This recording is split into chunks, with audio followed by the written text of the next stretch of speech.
ہوا یہ تھا کہ ہماری ایک انڈرسٹینڈنگ تھی جب ہم گورنمنٹ میں تھے، جب الیکشن آئے تو ہم آپس میں کوئی ایڈجسٹمنٹ کریں گے، کیونکہ ہمارا ایک اچھا آپس میں سلسلہ رہا. میرے خیال میں ہم واحد جماعت ہیں جس نے بالکل بھی تنگ نہیں کیا گورنمنٹ کو پی ڈی ایم میں سے.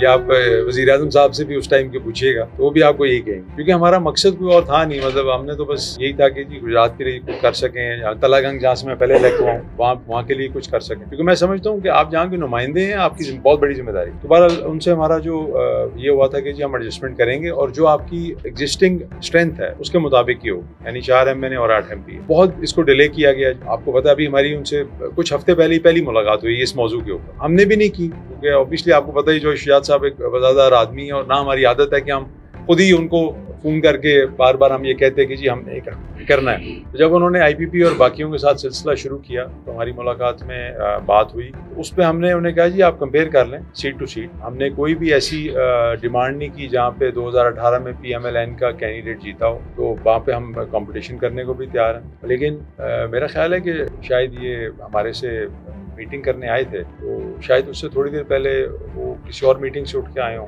جہاں پہ وزارتیں ڈسکس ہو رہی ہیں، تو وہ ان کو شاید ایک دم سے پورا ہمارے ساتھ وہ ٹکٹوں کے اوپر ان کو اتنا جو ہے نا وہ نہیں لگ رہا تھا کہ کوئی سیریس ڈسکشن ہے. خاص طور پہ چیمہ صاحب کی جو MPA کی سیٹ ہے، میں سمجھتا ہوں وہ ان کا بہت فوکس تھا، کیونکہ انہوں نے کسی کو وہاں اکوموڈیٹ کرنا تھا. جو وہ سیٹ جو چیمہ صاحب 20 سال سے نہیں ہارے، اوبیسلی ہم نے پھر اسٹینڈ لے لیا اس چیز پہ. تو انہوں نے کہا جی ٹھیک ہے ہم آپ سے سیٹ ٹو سیٹ بات کر لیں گے، تو 2-3 دن بعد ملتے ہیں. پھر اس چیز کو آگے کر دیا گیا. 4 دن بعد دوبارہ ملاقات ہوئی. اس میں بھی اس کا کافی تھوڑا سا اسی طرح تھا. شہباز شریف صاحب نے تو بہت سپورٹ کیا ہمیں، اعظم رضی تارڑ صاحب، عطا تارڑ صاحب، ملک احمد خان، یہاں تک کہ ایاز صادق صاحب، ان سب نے ہمیں بہت سپورٹ کیا اس میٹنگ میں. لیکن اس کے باوجود پھر ہمیں چیمہ صاحب کو رات 1:15 بجے کال آ گئی کہ جی ہم آپ کو 2 MNA اور 2 MPA دیں گے. اس کے اوپر ہم نے کہا جی کہ آپ کا بہت شکریہ، تو ہم الیکشن ہی لڑ لیتے ہیں اپنی جماعت کے پلیٹ فارم سے، کیونکہ ہم اپنے باقی ساتھیوں کو کس طرح چھوڑ دیں گے جو ہمارے ساتھ چلے، جن کی کمٹمنٹ تھی. ہم نے ان کو ٹکٹ دے چکے تھے، تو اس لیے پھر ہمارا یہی فیصلہ تھا. نہیں ختم ہو چکا. میں نے اسی لیے نا جی دیکھیں میں سمجھتا ہوں کہ جی انسان کو آنیسٹ ہونا چاہیے. ہم نے جب اس چیز کا اعلان کیا تو 2 دن کا ٹائم تھا. اس ٹائم نامینیشن وڈرال بھی نہیں ہوا تھا کسی کا، اور ٹکٹ بھی جمع نہیں ہوئے تھے. تو ہم یہ نہیں چاہتے تھے کہ ہم ایسے موقع پہ یہ اناؤنس کریں جہاں پہ ہمیں لوگ شک کی نظر سے دیکھیں کہ ان کی شاید نیت ہی یہ تھی کہ وقت گزر جائے اور پھر یہ اناؤنسمنٹ کریں. ان کو ٹکٹ جی بالکل جی بالکل میں سمجھتا ہوں. اس حوالے سے ہماری ان سے بات چیت نہیں ہوئی، لیکن بالکل آنر کیا گیا. وجہ نہیں جی ایسی کوئی ہماری الجھن جی نہیں ایسی کوئی بات نہیں ہماری ان سے کوئی نہیں. کوئی ایک سیٹ کا تنازع نہیں ہے. دیکھیں ہم نے میں نے آپ کو بتایا نا جی، انہوں نے ہمیں کہا تھا کہ جو آپ کی اسٹرینتھ تھی 2018 میں 4 اور 8 4 MNA اور 8 MPA، تو اسی اسٹرینتھ کا جو ہے نا ہم نے ان سے مطالبہ کیا. ایشو یہ ہے وہ نون والے جو ہائی قیادت ہیں وہ کہتے ہیں کہ جو 5 تھے 5 میں سے سالک صاحب اور طارق چیمہ نے ہی ہمارا ساتھ دیا. نہیں ان سے ہماری میں آپ کی بات سمجھ سکتا ہوں. انہوں نے جو ہمارے ساتھ بات کی تھی نا جی، وہ یہ تھی کہ جو ہماری اسٹرینتھ ہوگی وہ پوری کریں گے. اس میں ہمارے پاس اور کینڈیڈیٹس تھے جو ہم نے ان کو پلیس کیے تھے.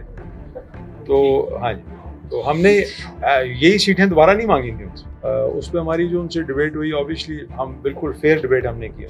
اور ہمارا میں ابھی بھی سمجھتا ہوں کوئی ایسا ہوتا رہتا ہے سیاسی جماعتوں، ہمارا کوئی ان سے کوئی ذاتی اناد یا کوئی ایشو نہیں ہے. ہم نے تو بات کی اس وجہ سے، یہ فیصلہ بھی اس وجہ سے کیا کہ جو ہمارے باقی ساتھی ہیں، جھنگ سے مدھولال صاحب کھڑے ہیں، باقی MPAs جو ہمارے کھڑے ہیں وننگ کینڈیڈیٹس ہیں. پچھلے الیکشنوں میں ہمارا ایک کینڈیڈیٹ جو اس دفعہ کھڑے ہیں جی الیکشنوں میں، وہ آزاد حیثیت سے 2nd نمبر پہ آئے اور PMLN نمبر 3 پہ تھا. اب وہاں پہ تو کوئی بحث والی بات نہیں تھی، لیکن وہاں بھی وہ بس ہمیں لمٹ کر کے انہوں نے کہا جی کہ ٹھیک ہے شافی صاحب اور سالک صاحب اور 1 سیٹ چیمہ صاحب لے. تو اس سیناریو میں ہمیں تھوڑا اچھا نہیں لگا کہ جی ہم صرف اپنی ایڈجسٹمنٹ کر لیں اور باقی جماعت جو ہے ساری اس کی نہ کریں.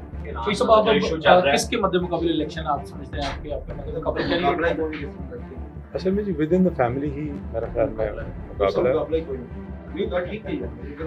اچھا سر یہ بتا دیجیے گا ایران والا جو ایشو بڑا ہے، کیا اس سے آپ دیکھ رہے ہیں کہ الیکشن آگے جا رہے ہیں کہ مقررہ وقت پہ ہوتے ہوئے نظر آ رہے ہیں؟ میرا تو خیال ہے جی اس پہ کافی عالمی دنیا میں بھی بہت ریئیکشن آیا اور ہر کوئی چاہتا ہے کہ امن امان رہے. میں سمجھتا ہوں کہ اس کا کوئی ایسا الیکشن پہ تو امپیکٹ نہیں آئے گا کیونکہ ابھی تو سیز فائر ہو گیا ہوا. میرا نہیں خیال مزید کوئی کاروائیاں ہوں گی.